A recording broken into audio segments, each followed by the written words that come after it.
After 50, many men begin to notice a frustrating pattern. Desire is still present, but the penis no longer responds as firmly, as quickly, or as reliably. And almost always, the first reaction is to look for something that stimulates. But what's behind most of these cases is not a lack of stimulation. It's circulation. It's blood not arriving with the pressure and speed that erectile tissue requires. I'm Dr. David Miller, a urologist, and there's one detail that is rarely explained clearly in the doctor's office. Some common foods, when they enter the medical conversation, create discomfort not because they are dangerous, but because they expose a simple truth. Erections depend far more on the condition of the blood vessels than people like to admit. And that's where certain reports start getting attention. Men over 50 began describing a different feeling in the body after simple adjustments in their eating routine. It's not an immediate effect. It's not flipping a switch.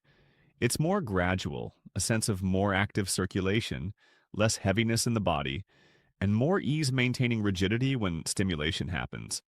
That doesn't point to a sexual trick. It points to vascular physiology working better. The penis is extremely sensitive to any change in blood flow. If vessels are inflamed, stiff, or poorly responsive, blood may still arrive, but it won't sustain the erection. When those vessels receive more favorable signals, the response changes. Not by force, but by system coherence. And this is exactly the kind of mechanism many men have never heard a doctor explain directly.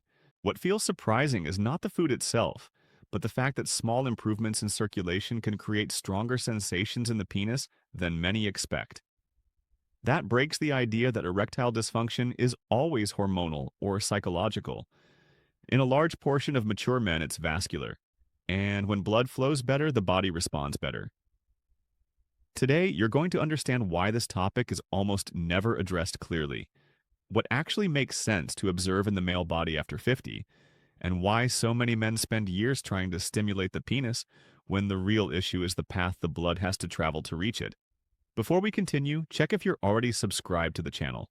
And now comment with just one word. Write circulation if you feel your erection fails due to lack of flow. Or write nerves if you think the problem is more sensitivity than blood reaching the penis. To understand why penile response changes so much after 50, you have to look at what truly ages first in the male body. The blood vessels. Desire can remain intact, nerves can still work, but the system responsible for delivering blood to the penis no longer operates as efficiently as it used to. Over the years, a gradual process of vascular stiffness develops. Arteries lose elasticity, vessel walls become thicker, and the endothelium, which should respond quickly to relaxation signals, begins to react more slowly. That directly affects erections because the penis depends on a fast and intense opening of the arteries to fill with blood and maintain pressure. On top of that, many men develop chronic low-grade inflammation. It doesn't cause pain, but it irritates the vessels from the inside. Inflamed vessels respond poorly to nitric oxide, the substance that signals vasodilation. Without that proper chemical response, blood meets resistance entering the erectile chambers. The result is familiar: weaker erections, unstable erections, or erections that fade in the middle of sex. Another important factor is blood quality. After 50, blood tends to circulate more slowly, especially in men with inflammatory diets, low activity, and a history of stress. When flow is slow, the penis doesn't receive enough volume at the right time. It's not a lack of strength. It's a lack of speed and sustained pressure. That's why many men say, it starts, but it doesn't hold. Stimulation exists, interest exists, but the hydraulic system fails, and no amount of mental effort can compensate for a flow problem. Once you understand that mature erectile dysfunction is, in most cases, a circulation problem, everything changes. The question stops being, how do I stimulate more, and becomes, how do I improve the blood's pathway? If this explanation is helping you understand what's behind your erections after 50, like the video now. It helps the channel keep delivering clear, direct, physiology-based information to other men who still believe the problem is only in the mind, when in reality it starts much earlier, inside the blood vessels. There's a key point connecting diet, circulation, and erectile response after 50 that is almost never explained directly. the body's ability to relax blood vessels. Without that relaxation, it doesn't matter how much desire exists. The penis simply doesn't receive enough blood to sustain firmness. This is where garlic becomes interesting, not as a sexual stimulant, but as a vascular modulator. Garlic contains sulfur compounds that, when properly metabolized, influence the production and preservation of nitric oxide. Nitric oxide is the main chemical signal that tells the arteries it's time to open. Without it, vessels remain constricted, and flow is limited. After 50, many men produce less nitric oxide, or break it down too quickly because of chronic inflammation. That's one reason erections lose strength and predictability.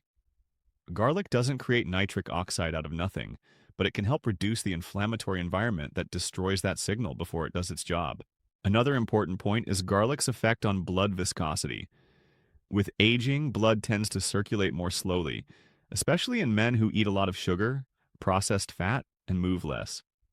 Garlic may contribute to slightly better blood flow, making it easier for the penis to receive the volume it needs. This doesn't create an immediate erection, but it improves the conditions where erections happen. There is also an indirect impact on the endothelium, the inner lining of the vessels. When the endothelium is irritated, it responds poorly to relaxation signals. Garlic compounds can help reduce that irritation over time, making vessels more responsive. In practical terms, that means blood enters more easily and stays longer when stimulation occurs. That's why some men describe a different experience. Not intense arousal, but more consistent firmness. Less need for constant stimulation, and fewer sudden losses of erection. This change doesn't come from a one-time effect, but from a gradual improvement in the vascular environment. The mistake is expecting garlic to work like a fast-acting pill. It doesn't work that way. When it helps, the impact appears as a consequence of a circulatory system that is less inflamed, more flexible, and more efficient. And after 50, that is exactly what sustains real erectile response. Once you understand this mechanism, garlic stops being a food curiosity and becomes part of a larger logic. Erections are flow, and flow depends on healthy vessels. There's a clear reason why some men notice real changes over time and others say, it didn't make any difference. That difference is rarely garlic itself. It's how it's used, and especially the expectations built around it. The first common mistake is treating garlic like an immediate stimulant. Many men take a single amount expecting a quick effect, almost like a pill. When it doesn't happen, they conclude it doesn't work. But garlic doesn't act on the nervous system of arousal. It acts on the vascular environment. And the vascular environment doesn't change in hours, it changes over days and weeks. Another frequent mistake is preparation. Garlic only releases its active compounds when it is crushed or chopped and left to rest for a few minutes before consumption. When it's swallowed whole, overcooked, or used only as a distant seasoning, the amount of active compounds available drops dramatically. In that scenario, the physiological impact is minimal. There's also the issue of consistency without excess. Some men use large amounts for a few days and then stop. Others use capsules without knowing the source or the true concentration of the active compounds. The mature body doesn't respond well to spikes and drop-offs. It responds to consistent, moderate signals. Without that, vascular adaptation doesn't happen. Another overlooked point is overall context. If a man keeps an inflammatory diet, stays sedentary, drinks too much alcohol, and sleeps poorly, garlic has no room to act. It doesn't compensate for a hostile internal environment. It only helps when the system is at least minimally organized. Without that, frustration is inevitable. There's also the mistake of comparison. One man reads someone else's report and expects the same sensation, but different bodies respond differently. Some have stronger vascular inflammation, others have more arterial stiffness, others have issues that are mainly nerve-related. Garlic may help one aspect and not touch another. When you expect a universal effect, disappointment is almost guaranteed. That's why understanding usage errors completely changes perception. Garlic doesn't fail. What fails is the belief that something simple can work outside the body's logic. Used incorrectly, it seems useless. Understood within the correct physiology, it starts to make sense, even if the effect is gradual and subtle. After 50, penile response doesn't improve through shortcuts. It improves when a man stops fighting his body and starts working with circulation, time, and biological adaptation. Now we get into the practical part, which is where most men go wrong. Not from carelessness, but from lack of clear guidance. Garlic only makes sense within the correct usage logic. Otherwise, it becomes just another common food with no real impact on circulation or erectile response. The first point is how to consume it. Garlic needs to be raw and crushed to release its active compounds. When a clove is crushed, a chemical reaction forms allicin, the substance most linked to vascular effects. If garlic is swallowed whole or overcooked, that process hardly happens. After crushing it, it's important to wait a few minutes before consuming it. That time allows the active compounds to form properly. Eating it immediately reduces its physiological potential significantly. This simple detail makes a huge difference, and almost no one mentions it. The amount should be moderate. For most men over 50, 1 clove per day is enough. Using more doesn't speed results and increases the risk of stomach irritation, low blood pressure, or intestinal discomfort. The mature body responds better to consistency than excess. The ideal time is usually away from very heavy meals. Many men tolerate it better in the morning with water or mid-afternoon. Using garlic with large meals can reduce absorption and increase digestive discomfort. At night, especially close to bedtime, it's usually not a good idea for men with sensitive stomachs.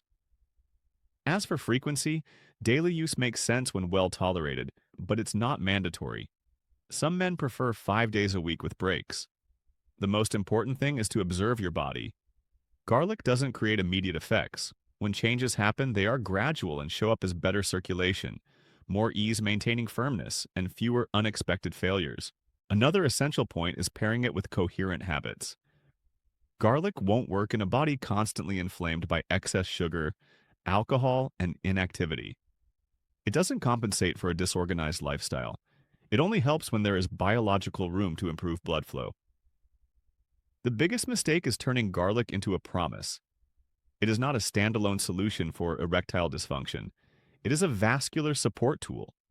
Used correctly in the right amount and with mindful frequency, it can support a more erection-friendly internal environment. After 50, it's not about doing more. It's about doing it the right way, respecting the body's timing and the logic of circulation. Now comes the part that separates serious information from irresponsible content. Because even though garlic is natural, it is not neutral for every body, especially after 50. Ignoring that is what turns a well-intentioned attempt into frustration or even a health problem. The first group that needs caution is men who use anticoagulants or blood-thinning medications. Garlic can intensify that effect. Instead of improving circulation, it can increase bleeding risk, cause dizziness, weakness, or unusual sensations in the body. It may not show up immediately, but it can accumulate with continuous use. Another critical point is blood pressure. Garlic can lower blood pressure in some men. For men with already low or unstable blood pressure, this can cause low energy, discomfort, blurry vision, and even worse erectile response. Erections depend on adequate pressure. If blood pressure drops too much, blood won't stay in the penis even if the vessels are open. The stomach is another important limit. Men with gastritis, frequent reflux, hiatal hernia, or sensitive intestines often react poorly to raw garlic. Burning, heartburn, bloating, and discomfort are clear signs the body isn't tolerating it. Forcing it doesn't create adaptation. It creates inflammation, and inflammation sabotages the very blood flow you're trying to improve. There is also the issue of medication interactions. Blood pressure meds, cholesterol meds, diabetes medications, and even some supplements can have their effects altered when combined with daily garlic use. The body receives conflicting signals, one medication trying to regulate, garlic pushing in another direction. The result is physiological instability. A very common mistake is overdoing it because of expectation. The man doesn't notice fast change and increases dose or frequency. That turns gentle vascular support into metabolic aggression. The body responds defensively. Vessels constrict. The stomach becomes irritated. The nervous system goes on alert. And in that state, erections get worse instead of better. Another warning sign is strong and persistent body odor, different sweat, and the feeling that the body is too hot. Those signals suggest the body is overloaded trying to metabolize excess. So the central point is simple and direct. Garlic is not for everyone, and it should not be used without listening to your body. Natural does not mean harmless.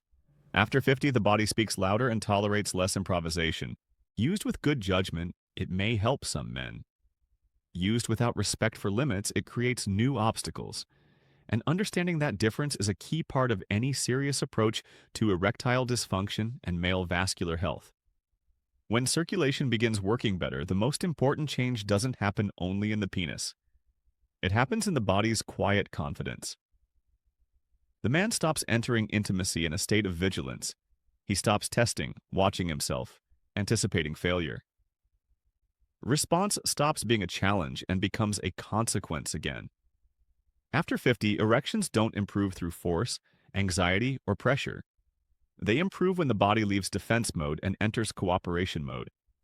When vessels relax more easily, when blood arrives with adequate pressure, and when the system isn't inflamed, the penis responds without extra effort. It's simple, but it's not obvious. Garlic, within everything explained here, is not the main character and not a standalone solution. It is one possible tool within a larger vascular health logic. For some men, it reduces internal noise, improves blood flow efficiency, and creates a more favorable environment for erectile response. For others, it doesn't make sense. Understanding that is physiological maturity. The real turning point happens when a man changes how he views erectile dysfunction. It stops being a problem located in the penis and becomes an honest reflection of circulatory health. That understanding removes pressure and restores control. The focus shifts from how do I stimulate to how do I allow. When the body becomes more predictable, the mind relaxes with it. Touch stops being a test. Intimacy stops being an exam. Response happens because the system is aligned, not because it was forced. And after 50, that is worth more than any quick promise. Taking care of circulation is taking care of erections long term. Not through shortcuts, but through coherent choices. That is what sustains firmness, stability, and confidence over the years. If this content brought clarity to you, subscribe to the channel now to keep receiving direct, responsible explanations based on real physiology. Like this video, and it helps the channel grow and bring this kind of information to more men. And watch the other videos on the channel, where we go deeper into topics connected to everything you saw here. I'll wrap up here. Take care of your body, respect the signals it gives you, and I'll see you in the next video.